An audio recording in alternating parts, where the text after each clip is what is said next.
I had a long drive today. I had to drive about 4 hours long, driving back from my friend's olive tree farm back to my home in Marin County. And I was listening to a podcast. I think it was recorded Friday. It was the Bulwark Daily Podcast with Tim Miller, and he was interviewing Ezra Klein. And Ezra Klein made some good points about what's been going on with the Trump administration.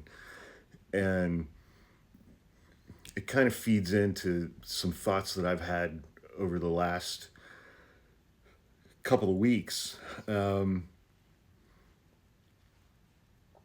regard to Donald Trump and the people that he's surrounded himself with, the executive orders that he's been issuing, the things that Elon Musk has been doing, and a few observations.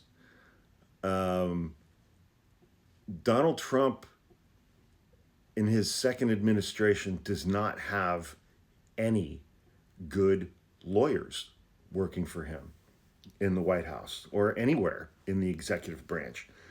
I mean, these executive orders that he's been doing, and this is not to minimize, it's not to minimize what they're doing and what I think, the semi-permanent destruction that they are wreaking havoc across much of the executive branch. But no competent, objective attorneys have been involved in the crafting of any of these executive orders. The one freezing and funding freezing all government loans and grants, that got shot down by the courts immediately. Birthright citizenship, revoking that explicitly in the Constitution, that was shot down immediately by the courts. Firing all these USAID employees, that's been shot down by the courts. The court may force them to rehire the ones they've already fired. The courts have intervened on many, many, many of these things. And it's because they weren't written by attorneys. They weren't written by competent, objective attorneys. And several of them, if competent, objective attorneys were involved, wouldn't have been written at all. And that's why there are no competent, objective attorneys there. Because Donald Trump and Russ Vought, the architect of 2025, Project 2025, and Stephen Miller and all of these other folks, they think that because they won an election in November with 49.8% of the vote, if 200,000 people across Michigan, Wisconsin, and Pennsylvania had voted for Kamala instead of for Donald Trump, she'd be president right now. That's not overwhelming. That's not a mandate. He didn't even get 50% of the vote. Republicans lost seats in the House of Representatives.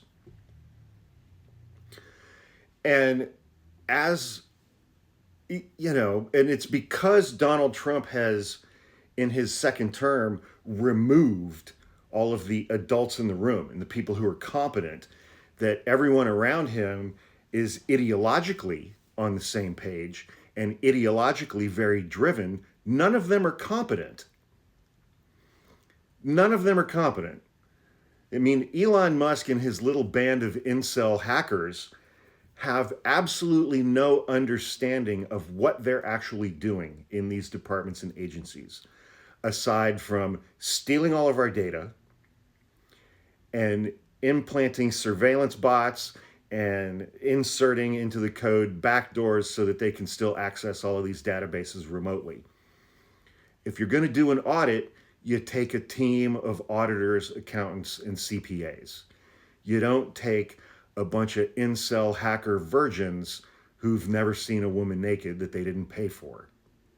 And that's what Elon did.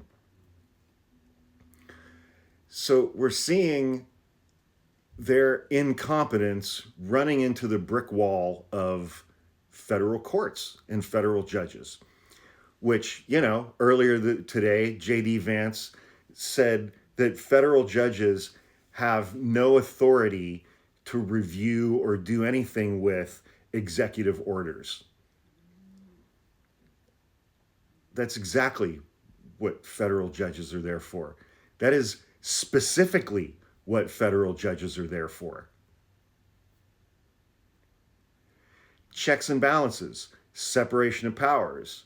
And J.D. Vance very strongly was indicating that Donald Trump and the executive branch are going to ignore court orders. And we're already in a constitutional crisis. We're in a constitutional collapse.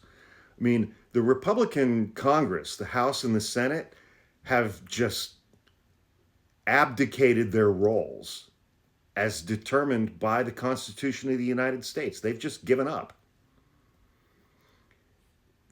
No checks and balances coming from the House or the Senate.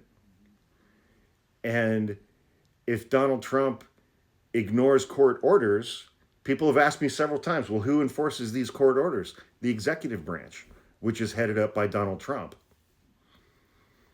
Then we're really going to be off to the races. So we'll see what happens. But they're incompetent. It's like Charlie Sykes used to say that Donald Trump is a clown with a flamethrower. He's a clown, but he still has a fucking flamethrower. And you can do a lot of damage with a flamethrower. And that's where we're at.